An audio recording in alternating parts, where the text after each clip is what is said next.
Bom dia, senhoras e senhores. Hoje é 2 de agosto de 2025. São 9 horas da manhã.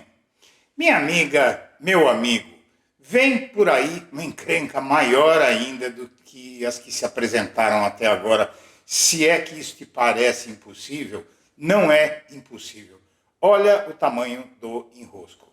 Veja bem, o artigo 1º, inciso 1 da Constituição Federal impõe que nações estrangeiras não possam tomar decisões e impor medidas a empresas dessas nações que operem em território brasileiro, porque essas empresas atuam no território brasileiro sob as nossas condições.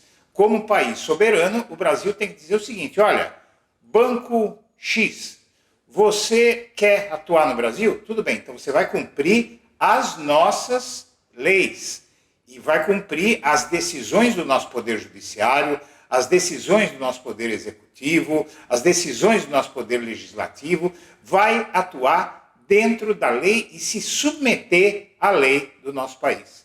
Não há na Constituição brasileira a possibilidade de uma empresa vir operar aqui no Brasil sem que obedeça aquilo que impõe as nossas leis e as nossas instituições, sobretudo instituições como o Poder Judiciário, que determina como vai ser usada esta ou aquela lei, que o Poder Legislativo faz e o Poder Executivo sanciona, quando não faz também lei.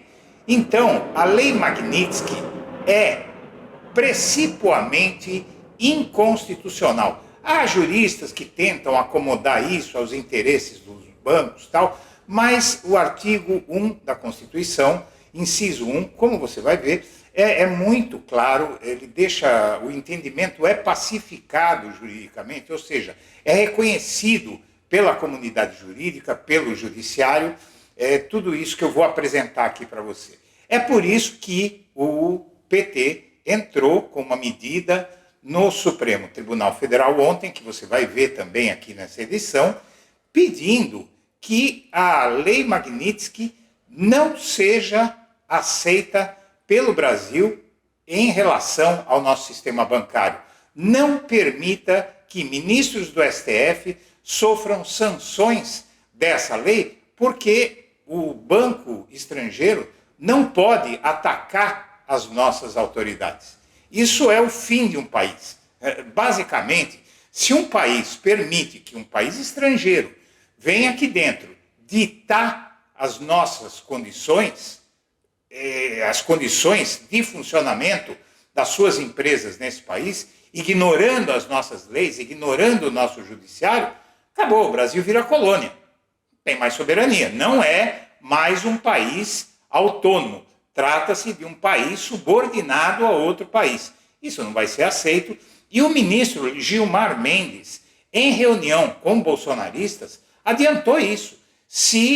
Inclusive, os Estados Unidos estão fazendo pressão de atacar outros ministros do STF com a Lei Magnitsky, se o Alexandre de Moraes, se o STF não aliviar para o Bolsonaro, não enterrar todos os processos contra o Bolsonaro, deixar ele impune. Olha, para você a lei brasileira não vale, acabou os seus processos, vale para os outros brasileiros, mas para você e para aqueles que tentaram dar o golpe, não vai valer nada, vocês estão livres e podem, inclusive, tentar de novo se quiserem. Seria isso que seria dito para o Bolsonaro, a sua família. Então, um grupo de brasileiros vai ter submetido a Constituição, o Judiciário, o Legislativo, o Executivo, às suas normas, aos seus ditames.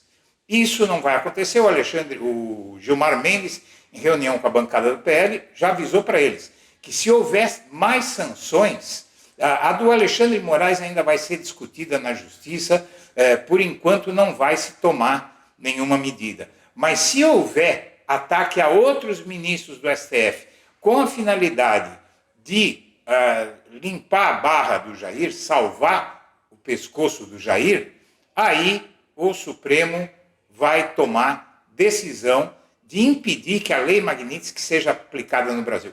Na verdade, isso vai acabar acontecendo se não houver uma condição de negociar com os Estados Unidos. Se todas as saídas diplomáticas se esgotarem e forem mantidas essas sanções, elas vão ser proibidas em território brasileiro por conta da Constituição. Descumprir a Constituição é algo que nenhuma nação soberana do mundo pode fazer. O Brasil não pode seguir esse caminho, em que pese os interesses de empresas que negociam com os Estados Unidos e que vão perder dinheiro, sobretudo bancos, alguns bancos, não é? Se os Estados Unidos, por exemplo, impedirem o Banco do Brasil de fazer negócios em dólar. Não é?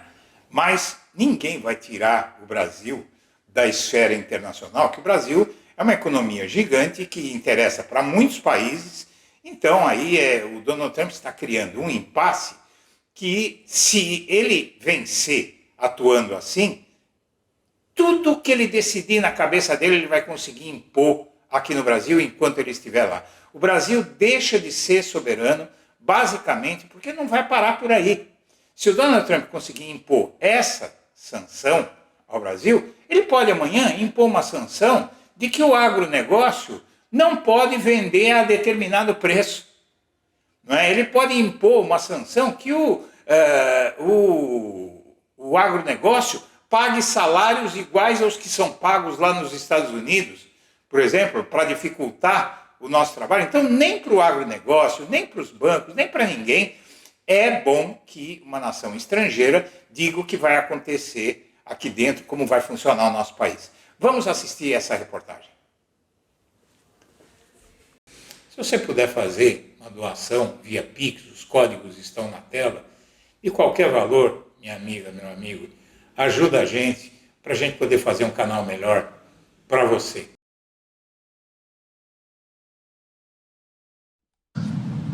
As ações prosseguirão. O rito processual do Supremo Tribunal Federal não se adiantará, não se atrasará. O rito processual do Supremo Tribunal Federal irá ignorar as sanções praticadas. Esse relator vai ignorar as sanções que foram aplicadas e continuar trabalhando como vem fazendo, tanto no plenário quanto na primeira turma, sempre de forma colegiada, diferentemente das mentiras, das inverdades, da desinformação, e bem citou o ministro, nosso decano, o ministro Gilmar Mendes, a desinformação das redes sociais. O devido processo legal no Supremo Tribunal Federal é sempre realizado pelo colegiado. E trago um dado aqui que talvez nenhum outro conjunto de ações penais no mundo tenha esse número, ministra Carmen. Durante as investigações e as ações penais relacionadas à tentativa do golpe de Estado de 8 de janeiro de 2023, investigações e ações penais, foram interpostos contra decisões minhas monocráticas 707 recursos. 707 recursos. Todos, absolutamente todos, foram improvidos e os colegiados mantiveram as decisões proferidas. O artigo 1º, inciso I, da Constituição Federal Brasileira estabelece que a República Federativa do Brasil, formada pela união indissolúvel dos estados e municípios e do Distrito Federal, constitui-se em Estado democrático de direito e tem como fundamento a soberania. Em outras palavras, a soberania é um dos pilares do Estado brasileiro, significando que o país tem poder supremo sobre seu território e população, sem interferência externa. O artigo 1º da Constituição Federal trata dos fundamentos da República Federativa do Brasil, e o inciso I, ao elencar a soberania como um desses fundamentos, estabelece que o Brasil possui autonomia para definir suas leis, políticas e relações internacionais, sem sujeição a outros poderes externos.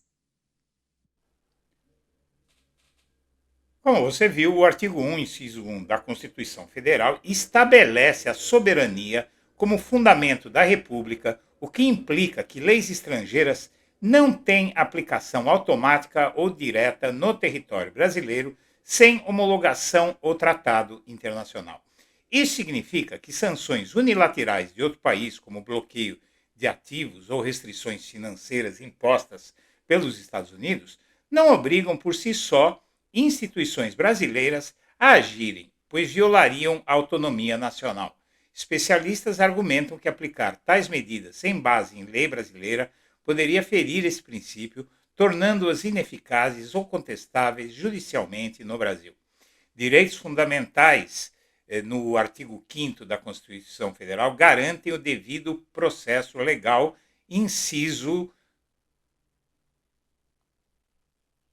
54. A inviolabilidade da propriedade, inciso 22º, e o direito à ampla defesa. Congelar contas ou restringir transações com base em decisão estrangeira sem ordem judicial brasileira pode ser visto como violação desses direitos, especialmente se afetar cidadãos brasileiros em território nacional. No caso recente das sanções contra o ministro Alexandre de Moraes, o Partido dos Trabalhadores já provocou o que o STF precisava para agir, o tribunal, e argumentou que isso representa ingerência externa, pedindo proibição expressa para bancos cumprirem tais medidas. É simples assim. Muito bem. Primeiro vamos falar do que o STF vai fazer e se procede essa medida que o tribunal está dividido. Veja só. STF dá sinais de racha. Isso foi encampado pelo Eduardo Bolsonaro, que no minuto seguinte começaram a sair essas notícias. Os outros ministros se acovardaram. Diz o bolsonarismo e essa certa imprensa, que não tem noção do que está fazendo, que o Dias Toffoli e a Carmen Lúcia teriam se bandeado para o time de Nunes Marques, André Mendonça e talvez Luiz Fux. Luiz Fux, há uma impressão de que ele, nessa questão aí da Lei Magnitsky, ele se une aos bolsonaristas. Dias Toffoli e Carmen Lúcia, será que fizeram isso? Vamos ver. A Carmen Lúcia, ontem mesmo, após saírem essas informações de que o STF estava dividido, ela defendeu Alexandre de Moraes após as sanções. Ela não tinha se pronunciado antes, pronunciou-se agora. Foi destacado que ela não assinou a carta de solidariedade a Moraes, não se pronunciou. Então ela veio a público, defendeu Alexandre de Moraes após as sanções de Trump e diz que o TSE seguirá atuando em defesa da Constituição. E com a soberania em xeque, o STF dá recado a Trump e golpistas. Não haverá recuo. Por que isso? Não é só pelo espírito de corpo, pela lealdade ao colega. É porque o Trump já disse que se continuar o julgamento do Bolsonaro, outros ministros vão ser sancionados. É simples assim. Ou seja, o Brasil tem que acabar com a sua soberania, tem que deixar de ser um país soberano e vai se tornar automaticamente uma colônia informal dos Estados Unidos, onde as leis da capital do país, que vai passar a ser Washington, vão valer aqui dentro e se sobrepor às nossas leis e à nossa Constituição. É por isso que o PT entrou com essa medida no STF, é uma medida cautelar, é um pedido de liminar de tutela de urgência para que se impeça a aplicação direta ou indireta de sanções unilaterais impostas por governo estrangeiro estadunidense contra o ministro do STF, Alexandre de Moraes, por instituições financeiras que operam no Brasil. É simples assim, não precisa nem ler. Aqui é uma exposição de motivos. A fala de um outro ministro do STF que já deixou muito claro que o STF não vai permitir que a Lei Magnitsky tire os direitos do Alexandre de Moraes no sistema financeiro nacional. Diz o Gilmar, ele fala em relação a uma postagem do capanga de Eduardo Bolsonaro. Obrigado, facilita a vida para sancioná-lo quando há uma declaração tão explícita de apoio, prevista na própria Lei Magnitsky. E aí o Gilmar responde. Na verdade, antes do Gilmar responder, antes dele postar isso, o Paulo Figueiredo, o Gilmar disse o seguinte: diante dos ataques injustos, declaro integral apoio ao ministro Alexandre de Moraes ao conduzir com coragem e desassombro a função de relator de processos que envolvem acusações graves, etc. Todo mundo já viu essa manifestação de apoio do Gilmar. E aí o Paulo Figueiredo faz uma ameaça. Então as ameaças estão sendo feitas a todo o tribunal, o país inteiro está vendo, e o tribunal vai ter que escolher entre ser desmoralizado, perder inclusive a condição de condenar qualquer um, e de impor regras para o Brasil, né? O STF, se fizer isso, entrega a nossa soberania e não é o que vai acontecer. A Advocacia Geral da União vai defender Moraes contra a Lei Magnitsky lá nos Estados Unidos, porque é um caminho para tentar distender as relações, assim como a conversa que o Lula pode ser que venha a ter com o Trump. O Barroso, presidente do STF, recebeu um manifesto pela soberania nacional, o ministro Luiz Barroso. No documento a organização recém-criada, Rede pela Soberania, uma organização recém-criada, defende a atuação do STF no julgamento da tentativa de golpe e critica a tarifa de 50% sobre produtos nacionais e a cassação dos vistos de 8 magistrados. O manifesto afirma que as sanções americanas possuem o objetivo explícito de forçar a extinção de um processo judicial que diz respeito única e exclusivamente ao judiciário brasileiro. Aqui, vários juristas estão dizendo o seguinte: a Lei Magnitsky não vale. A recente aplicação da Lei Magnitsky não vale aqui no Brasil. A recente aplicação da Lei Magnitsky, Global Magnitsky Act, contra o ministro Alexandre de Moraes representa uma distorção grave do propósito original da lei e um sinal preocupante sobre os rumos da política externa. Agora mobilizados de forma inédita por mera discordância com decisões judiciais proferidas por um magistrado. Então, aí, além disso, o próprio idealizador da Lei Magnitsky vai ajudar o AGU na justiça norte-americana, porque ele diz que a lei não foi feita para isso. Foi feita para pegar ditador. O homem que ajudou a criar a legislação usada para sancionar do ministro do STF diz que ela não serve para perseguir inimigos políticos, que é o que o Trump está fazendo. O Moraes faz um paralelo entre golpe e ofensiva nos Estados Unidos. Especialistas apontam que são recados a Eduardo Bolsonaro, porque todos esses especialistas concordam basicamente que a ofensiva dos Estados Unidos e a atuação do Eduardo Bolsonaro significam tudo aquilo que o Moraes falou, que continua o golpe de 8 de janeiro. O ministro fala em mesmo modus operandi que gerou o 8 de janeiro. Advogados veem tentativa de internacionalizar um impasse político e diz que isso é ilegal. E aqui está o X da questão. Vamos entender. Houve uma conversa de Gilmar Mendes com bolsonaristas antes das sanções de Trump contra Moraes. O ministro do STF, Gilmar Mendes, teve uma reunião com um grupo de lideranças bolsonaristas no início da semana em Brasília para discutir a crise com Trump. Na conversa, que os participantes classificaram como muito ruim, Gilmar sondou o líder do PL na Câmara, deputado Sóstenes Cavalcante, o senador Rogério Marinho e o presidente do partido de Jair Bolsonaro, Valdemar Costa Neto, sobre as chances de a Lei Magnitsky ser aplicada contra os integrantes da corte. 2 dias depois, o governo Trump incluiu Alexandre de Moraes na lista de alvos das sanções da lei conhecida nos Estados Unidos como pena de morte financeira. O encontro deveria ter sido mantido em segredo, mas foi revelado nesta quinta-feira pela CNN Brasil. Segundo a equipe da coluna do jornal Estadão, da Malu Gaspar, apontou, o papo aconteceu em um café da manhã na casa do ex-presidente da Câmara dos Deputados e presidente da Confederação Nacional de Instituições Financeiras, Rodrigo Maia. A interlocutores, Gilmar negou que estivesse interessado nas sanções da Magnitsky. De acordo com o relato de 2 participantes da conversa, foi Maia quem propôs a reunião, que terminou em climão, ou seja, terminou num clima pesado.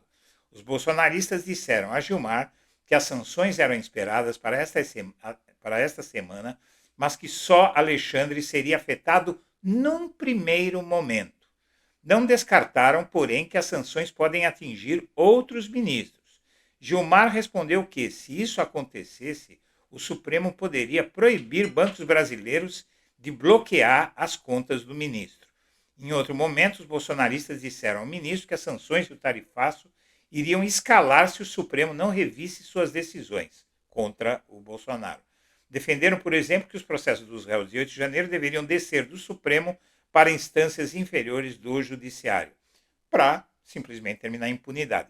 Gilmar também não concordou, disse que não havia nenhuma possibilidade de o Supremo recuar e sustentou que, para a crise acabar, é preciso que os bolsonaristas desfaçam a grande confusão que promoveram ao acionar o governo Trump contra o governo brasileiro e o STF.